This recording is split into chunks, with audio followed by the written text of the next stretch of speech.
Good evening everyone. So basically in today's lecture we are going to study about benzyl-benzylic acid rearrangement. So benzyl-benzylic acid rearrangement को start करने से पहले अपने को idea होना चाहिए कि इसमें किस टाइप के अपने को सबस्ट्रेट्स को यूज़ करना है, किस टाइप के अपने को रिएजेंट्स यहाँ पर रिक्वायर्ड होते हैं इस रिएक्शन को करवाने के लिए. सो इसमें क्या बोलते हैं अपन, जो benzyl-benzylic acid rearrangement जो है ना, इसमें सबस्ट्रेट जो अपन यूज़ करते हैं वो बेसिकली कैसे होते हैं, 1,2-डाइकार्बोनिल्स. इसमें 1,2-डाइकार्बोनिल्स को जनरली यहाँ पर यूज किया जाता है. ठीक है, तो 1,2-डाइकार्बोनिल्स कैसे होंगे, जैसे यहाँ पर इस टाइप्स की जो स्ट्रक्चर्स होती हैं इनको क्या बोला जाता है, 1,2-डाइकार्बोनिल्स कहा जाता है. क्यों कहा जाता है, क्योंकि यहाँ पर दोनों कार्बोनिल जो है ना वो एक दूसरे के रिस्पेक्ट में कैसे 1-2 पोजीशन पर है, इसलिए इनको क्या बोला जाता है, 1,2-डाइकार्बोनिल्स कहा जाता है. ठीक है, अब यहाँ पर अगर आर ग्रुप को अगर मैं C6H5 से रिप्लेस कर देती हूँ तो यहाँ पर ये क्या फॉर्म होगा, बेंजिल का फॉर्मेशन होगा यहाँ पर. ठीक है, तो यहाँ पर 1,2-डाइकार्बोनिल्स जो है ना, जब इसकी अपन रिएक्शन करवाते हैं, जैसे मैंने आर ग्रुप ही यहाँ पर कंसिडर किया है, तो जब इसकी अपन बेस की प्रेजेंस में रिएक्शन करवाएंगे. अब यहाँ पर क्या है, ये जो बेस है ना वो यहाँ पर एज अ न्यूक्लियोफाइल की तरह भी बिहेव कर रहा है. तो ये क्या करेगा, यहाँ पर इलेक्ट्रोफिलिक साइट पर जाके अटैक करेगा. एट प्रेजेंट यहाँ पर जो ये 1,2-डाइकार्बोनिल है वो कैसा है, सिमेट्रिकल 1,2-डाइकार्बोनिल है. कैसा है, 1,2-डाइकार्बोनिल जो है वो कैसे, सिमेट्रिकल 1,2-डाइकार्बोनिल है. तो यहाँ पर ये जो OH माइनस जो है वो दोनों में से किसी भी कार्बोनिल कार्बन पर जाके अटैक करेगा, क्योंकि दोनों की इलेक्ट्रोफिलिसिटी कैसी है, सेम है. ठीक है, तो उस केस में क्या होगा कि जब यहाँ पर ये जो नेगेटिवली चार्ज OH माइनस जो है, जब इसने इस कार्बन एटम पर जाके अटैक किया तो ये पाई बॉन्ड के इलेक्ट्रॉन्स जो है वो इस साइड माइग्रेट कर गई. तो इससे क्या होगा, यहाँ पर OH ग्रुप, यहाँ पर R और यहाँ पर ऑक्सीजन पर नेगेटिव साइन आ जाएगा. ठीक है, अब नेक्स्ट स्टेप में क्या होगा कि ये जो नेगेटिव साइन है वो यहाँ पर माइग्रेट करेगा, नेगेटिव चार्ज, और ये जो आर ग्रुप जो है ना वो इस बॉन्ड के इलेक्ट्रॉन्स को लेके इस कार्बोनिल पर जाके अटैक करेगा. तो इस केस में क्या होगा, इस पाई बॉन्ड के इलेक्ट्रॉन्स जो है वो ऑक्सीजन एटम की साइड माइग्रेट कर जाएंगे. ठीक है, अब ये जो स्टेप है वो इसका कैसा होता है, स्लो RDS स्टेप होता है, स्लो डिटरमाइनिंग स्टेप होता है. ठीक है, अब यहाँ पर ये जो आर ग्रुप जो है वो इस बॉन्ड के इलेक्ट्रॉन्स को लेके माइग्रेट कर रहा है इस कार्बोनिल पे. तो इस स्टेप को अपन क्या बोल सकते हैं, एनाइनोट्रॉपिक रीअरेंजमेंट भी बोल सकते हैं. एनाइनोट्रॉपिक रीअरेंजमेंट, या फिर इसको अपन क्या बोल सकते हैं, न्यूक्लियोफिलिक रीअरेंजमेंट भी बोल सकते हैं. क्यों बोल रहे हैं इसको, क्योंकि ये जो आर ग्रुप माइग्रेट कर रहा है वो यहाँ पर इस बॉन्ड के इलेक्ट्रॉन्स को लेके यहाँ पर माइग्रेट कर रहा है इस कार्बोनिल के कार्बन एटम पे. तो यहाँ पर किसका फॉर्मेशन होगा, ऑक्सीजन पर नेगेटिव साइन होगा, आर ग्रुप यहाँ पर आ गया, double bond O and here OH. अब नेक्स्ट स्टेप में क्या होगा कि यहाँ से ये जो H है ना वो इंट्रामोलिकुलरली H+ की फॉर्म में इस O- पर जाके अटैक करेगा. तो यहाँ पर क्या होगा, इंट्रामोलिकुलर प्रोटॉन ट्रांसफर हुआ है यहाँ पर, इंट्रामोलिकुलर प्रोटॉन ट्रांसफर. तो यहाँ पर किसका फॉर्मेशन होगा, यहाँ पर OH R C double bond O-. तो यहाँ पर नेक्स्ट स्टेप में क्या होगा, वर्कअप. तो यहाँ पर इसका फॉर्मेशन होगा C डबल बॉन्ड OH का फॉर्मेशन हो गया. इसको अपन क्या बोल रहे हैं, अल्फा हाइड्रोक्सी एसिड. तो बेसिकली बेंजिल-बेंजाइलिक एसिड रीअरेंजमेंट में अपन ने क्या बोला था, सबसे पहले अपना जो सबस्ट्रेट यहाँ पर अपन कंसीडर करते हैं वो कैसे होते हैं, 1,2-डाइकार्बोनिल्स को अपन एज अ सबस्ट्रेट्स को यूज करते हैं यहाँ पर, जिसकी स्ट्रक्चर जो है वो इस टाइप की है. अब अगर इस आर ग्रुप की जगह अपन C6H5 को यूज करते हैं तो उसमें बेंजिल का फॉर्मेशन हो जाएगा. ठीक है, तो यहाँ पर 1,2-डाइकार्बोनिल्स मैंने लिया, एक जनरल रिएक्शन है जिसमें मैंने इस OH माइनस से जब इसकी रिएक्शन करवाई तो ये इस OH माइनस ने यहाँ पर जाके अटैक करा, क्योंकि ये कार्बोनिल जो है वो इलेक्ट्रोफिलिक नेचर का है. तो इस केस में क्या होगा, इस पाई बॉन्ड के इलेक्ट्रॉन इस ऑक्सीजन एटम की साइड माइग्रेट कर जाएंगे. तो इसकी वजह से ऑक्सीजन पर क्या आएगा, नेगेटिव साइन आएगा. तो नेक्स्ट स्टेप में क्या होगा कि नेगेटिव साइन जो है वो इस साइड माइग्रेट करेगा, और ये जो आर ग्रुप है वो इस कार्बन एटम से रिप्लेस होके इस कार्बन एटम पर जाके अटैक करेगा. इसका माइग्रेशन हो जाएगा इस कार्बन से इस कार्बन एटम पर. मतलब यहाँ पर इसको अपन क्या बोल सकते हैं, कार्बन टू कार्बन माइग्रेशन भी बोल सकते हैं. तो नेक्स्ट स्टेप में क्या होगा, फिर ये जो H+ है इसका यहाँ पर ट्रांसफर हो जाएगा इंट्रामोलिकुलरली. तो इंट्रामोलिकुलर प्रोटॉन ट्रांसफर हुआ. तो फिर उसके बाद लास्ट स्टेप में यहाँ पर वर्कअप करवाने के बाद अल्फा हाइड्रोक्सी एसिड का फॉर्मेशन हुआ. अब जब यहाँ पर अपन ने क्या लिया, C6H5 को अपन ने कंसीडर किया यहाँ पर, जिसको अपन क्या बोल रहे हैं, बेंजिल बोल रहे हैं. That is benzyl. जब इसकी अपन ने OH माइनस से रिएक्शन करवाई ना, तो यहाँ पर भी इन दोनों कार्बोनिल की इलेक्ट्रोफिलिसिटी जो है वो सेम है, तो ये दोनों में से किसी भी कार्बोनिल कार्बन पर जाके अटैक करेगा क्योंकि दोनों की इलेक्ट्रोफिलिसिटी सेम है। तो नेक्स्ट स्टेप में क्या होगा, यहाँ पर डबल बॉन्ड ऑक्सीजन पर क्या आएगा, नेगेटिव साइन, C6H5OH। अब यहाँ पर ये जो O माइनस है वो इस साइड जाएगा। अब ये जो ग्रुप है वो यहाँ पर इस कार्बन एटम से माइग्रेट करके इस कार्बोनिल के कार्बन एटम पर जाके अटैक करेगा। तो यहाँ पर ये क्या हो गया, कार्बन टू कार्बन माइग्रेशन हुआ ग्रुप का, और इसको अपन क्या बोल सकते हैं, एनाइनोट्रॉपिक,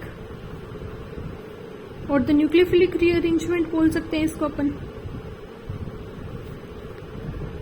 और ये स्टेप कैसा होगा, स्लो RDS स्टेप होगा अपने पास, स्लो रेट डिटरमाइनिंग स्टेप हो जाएगा। तो नेक्स्ट स्टेप में क्या होगा, यहाँ पर C ऑक्सीजन पर नेगेटिव साइन, यहाँ पर ये C6H5 ग्रुप आ गया, C double bond O and OH group. अब नेक्स्ट स्टेप में क्या होगा, इंट्रामोलिकुलरली यहाँ पे प्रोटॉन का ट्रांसफर होगा। सो यहाँ पर C6H5OH, C6H5, C double bond O minus. फिर लास्ट स्टेप में H प्लस से रिएक्शन करवाएंगे जो यहाँ पर जाके अटैक करेगा। तो C6H5COH, C6H5 C double bond OH का यहाँ पर फॉर्मेशन हुआ। तो इस टाइप के अपन जो प्रोडक्ट यहाँ पर फॉर्म हुए इसको अपन क्या बोलेंगे, बेंजाइलिक एसिड बोलते हैं।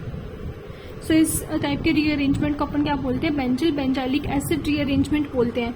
इसमें बेसिकली क्या होता है कि अपन ने क्या कंसीडर किया था, सबसे पहले 1 टू कोई भी डाइकार्बोनिल को कंसीडर किया था, सिमेट्रिकल 1 टू डाइकार्बोनिल को कंसीडर किया था।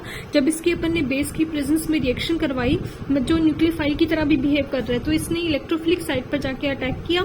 तो उस केस में क्या होगा, ऑक्सीजन पर नेगेटिव साइन आया। अब जो नेगेटिव साइन है वो इस साइड माइग्रेट करेगा और ये जो R ग्रुप है इस कार्बन एटम से इस कार्बन एटम पर माइग्रेट कर जाएगा। तो इसको अपन ने क्या बोला था, कार्बन टू कार्बन माइग्रेशन बोला था। और ये स्लो RDS स्टेप है, एज वेल एज इसको एनाइनोट्रॉपिक और न्यूक्लियोफिलिक रीअरेंजमेंट भी कहा जाता है। क्यों कह रहे हैं इसको एनाइनोट्रॉपिक और न्यूक्लियोफिलिक, क्योंकि ये जो R ग्रुप यहाँ पर जो माइग्रेट हो रहा है ना, वो इस बॉन्ड के इलेक्ट्रॉन पेयर को लेकर माइग्रेट कर रहा है।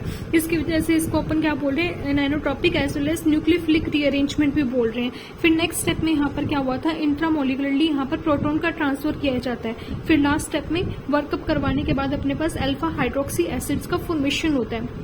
बट इन केस अगर अपन यहाँ पर C6H5 कंसीडर करते हैं R ग्रुप की जगह यहाँ पर, तो इसकी जगह पे अगर अपन ने C6H5 को कंसीडर किया तो यहाँ पर किसका, ये इस मोइटी को अपन क्या बोलेंगे, बेंजिल बोलेंगे। तो वही बेस की प्रेजेंस में रिएक्शन करवाई, सेम मैकेनिज्म चलेगी।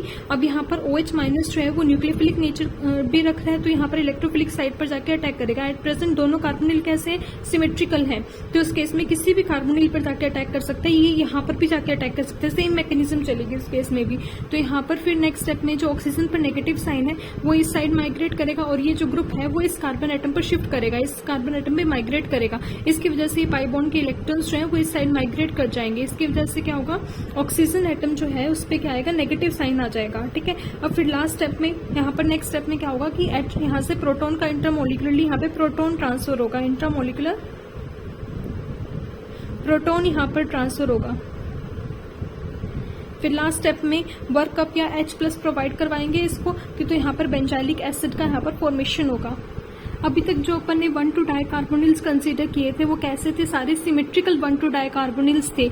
अब अपन कहते हैं कि अनसिमेट्रिकल 1 टू डाइकार्बोनिल्स को कंसीडर करते हैं। जैसे फॉर एग्जांपल अपन ने ये ले लिया, ये कैसा है, अनसिमेट्रिकल 1 टू डाइकार्बोनिल। अब इसको अनसिमेट्रिकल 1 टू डाइकार्बोनिल क्यों बोल रहे हैं, बिकॉज यहाँ पर ये दोनों R ग्रुप जो है वो कैसे डिफरेंट है, इसलिए इसको क्या बोला जा रहा है, अनसिमेट्रिकल 1 टू डाइकार्बोनिल। अब जब इसके अपन OH माइनस से रिएक्शन करवाएंगे ना, तो ये OH माइनस उस कार्बन एटम की कार्बोनिल पर जाके अटैक करेगा, उस कार्बन एटम पर जाके अटैक करेगा जिसकी इलेक्ट्रोफिलिसिटी जो होगी वो ज्यादा होगी। तो इन दोनों केस में अगर अपन देखते हैं, यहाँ पर इलेक्ट्रोफाइल बनाकर देखते हैं, यहाँ पर ऑक्सीजन पर नेगेटिव, यहाँ पर पॉजिटिव साइन। अब यहाँ पर ये जो फिनाइल रिंग है इसका क्या लगेगा, +R इफेक्ट लगेगा, तो इसकी वजह से इसकी इलेक्ट्रोफिलिसिटी तो कैसे होगी, डिक्रीज हो जाएगी। अब यहाँ पर इस जो ये मिथाइल ग्रुप है इसका क्या लगेगा, +H इफेक्ट लगेगा, इसकी वजह से इसकी इलेक्ट्रोफिलिसिटी जो है वो ज्यादा होगी। तो इस केस में क्या होगा कि ये OH माइनस जो है वो इस कार्बोनिल पर जाके अटैक करेगा। तो इस अपने पास क्या बनेगा, यहाँ पर OH, ऑक्सीजन पर negative sign, C double bond O, C6H5। So अब नेक्स्ट स्टेप में क्या होगा कि ये नेगेटिव इधर माइग्रेट करेगा और ये मिथाइल ग्रुप जो है वो इस कार्बोनिल के कार्बन एटम पर जाके अटैक करेगा। इसकी वजह से ये पाई बॉन्ड के इलेक्ट्रॉन्स इधर माइग्रेट कर जाएंगे। तो अपने पास क्या होगा कि यहाँ पर इस टाइप की मोइटी का फॉर्मेशन होगा अपने पास, ऑक्सीजन पर नेगेटिव, यहाँ पर CH3 एंड C6H5। सो फिर नेक्स्ट स्टेप में यहाँ पर इंट्रामोलिकुलर प्रोटॉन ट्रांसफर होगा, इंट्रामोलिकुलर प्रोटॉन ट्रांसफर। तो नेक्स्ट स्टेप में क्या होगा, C6H5 COH CH3 C double bond O minus. फिर वही नेक्स्ट स्टेप में अपन H+ को यहाँ पर शिफ्ट करवाएंगे, C6H5 COH CH3 C double bond OH, that is alpha hydroxy acid का यहाँ पर फॉर्मेशन हो जाएगा।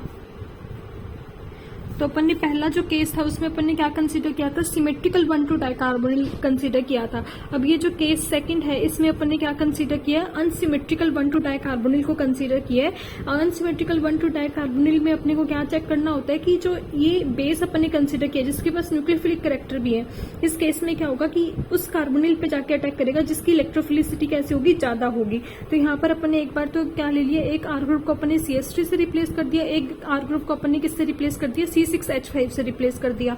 तो ये जो OH माइनस है ना वो उस कार्बोनिल की कार्बन पर जाके अटैक करेगा जिसकी इलेक्ट्रोफिलिसिटी कैसी होगी, ज्यादा होगी। इलेक्ट्रोफिलिसिटी को कैसे चेक करेंगे, यहाँ पर दोनों बार अपन ने क्या कर दिया, पाई बॉन्ड के इलेक्ट्रॉन्स को इधर शिफ्ट करवा दिया। Oxygen is more electronegative atom, तो इसकी नेगेटिव चार्ज को बियर करने की टेंडेंसी ज्यादा होती है, तो कार्बन एटम पर क्या आएगा, पॉजिटिव साइन आएगा। ठीक है, अभी जो C6H5 है इसका क्या होता है कि प्लस R इफेक्ट लगेगा। ठीक है, और CH3 जो है इसका क्या लगेगा, प्लस H इफेक्ट लगेगा।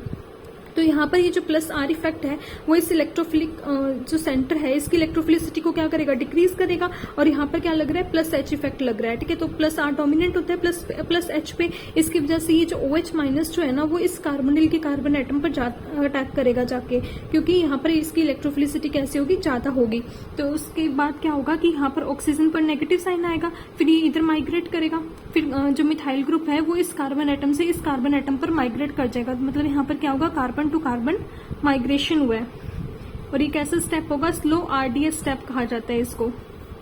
कार्बन टू कार्बन माइग्रेशन हुआ है और इसको अपन एनाइनोट्रोपिक और न्यूक्लियोफिलिक रीअरेंजमेंट भी कहते हैं।